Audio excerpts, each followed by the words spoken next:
Si tu veux vivre longtemps, ne suis pas les femmes et les enfants. Je me rappelle mon grand-père et moi, étions en train de savourer des morceaux de vipère cuits à point, accompagnés du plantain pilé. Alors je lui posai cette question, Oswicquin, comment tu réussis à tenir le coup? Je ne savais pas la réponse que ce grand sage allait me donner, me servirait autant dans la vie, et c'est probablement le plus grand conseil de tous les temps, que tout homme devrait assimiler. Il faut dire que le contexte dans lequel j'avais posé cette question, était parfait car, sur fond de tension familiale avec d'un côté mon grand-père, et de l'autre ma grand-mère qui bénéficiait du soutien de ses enfants. Tous étaient unanimes, le grand-père était coupable, et la grand-mère innocente.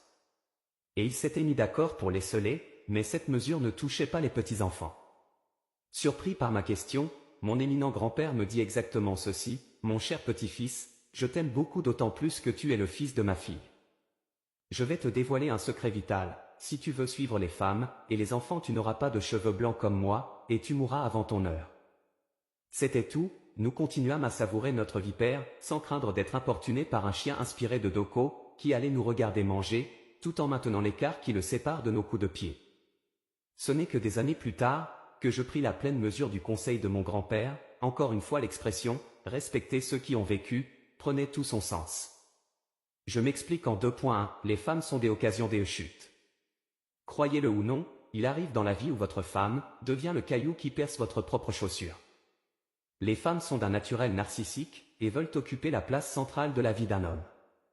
Une fois que vous êtes occupé par les défis à relever, relatifs à la concrétisation de vos ambitions, elles n'arrivent pas à concevoir que pour le moment, leur petite personne passe au second plan.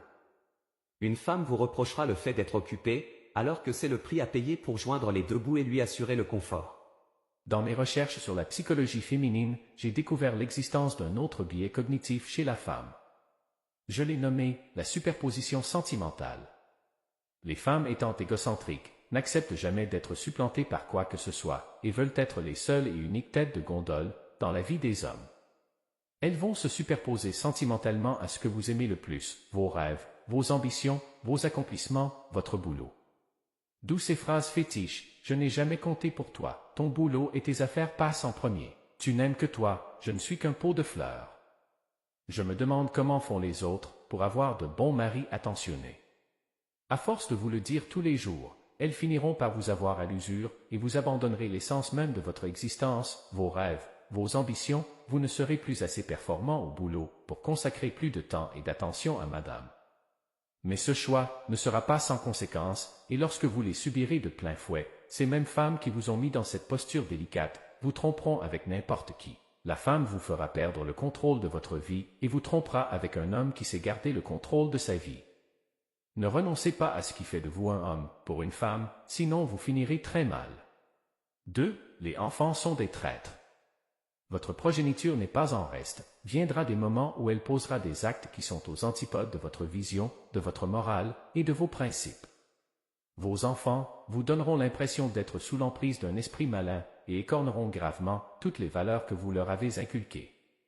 Ces enfants, que vous avez éduqués, selon les préceptes de vos différentes obédiences religieuses, feront de vous les principaux antagonistes de leur vie pour des raisons inconnues. Vous ne comprendrez rien à rien, ils chercheront à vous nuire, sans aucune raison valable. Il y a de nombreux hommes, pourtant très brillants mais combles de malheur, cela ne déteint pas sur leurs enfants. Ces pauvres diables sont mentalement détruits, quand ils se rendent compte qu'ils sont les géniteurs de tels bras cassés, qui s'avèrent incapables de prendre leur relève. En cherchant à résoudre ce mystère de la génétique, vous aurez à coup sur un AVC. Et c'est la raison pour laquelle certains hommes se remarient pour faire d'autres enfants, et fondent une seconde famille. En fait, ce sont des génies qui ont compris qu'au lieu de suivre des mauvaises femmes, qui ont endoctriné leurs enfants, ils doivent se donner une seconde chance, un souffle nouveau, dans la vie qui est si courte. Dans l'espoir de sauver leur nom, et laisser une trace respectable, cette option était nécessaire. Les enfants sont des traîtres, ils feront rarement pour vous ce que vous faites pour eux.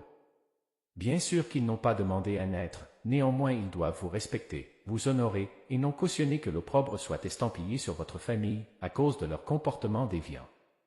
Aucun enfant ne se comportera comme vous le souhaitez, il faut dire qu'ils sont élevés dans la haine du père. Voici leur logique, papa est invivable, et méchant il maltraite maman, quand je réussirai grâce aux moyens et aux sacrifices de papa, je viendrai délivrer maman, quel étrange paradoxe. Vos épouses à vos insus inoculent un virus de vengeance à vos enfants. Ils vivent certes sous votre toit, mais ont un seul but en tête, venger leur mère et tous ceux que vous leur faites subir. Pour eux, vous les ennemis à abattre, les dragons malfaisants, qui gardent l'entrée de la grotte où leurs mamans sont tenues prisonnières.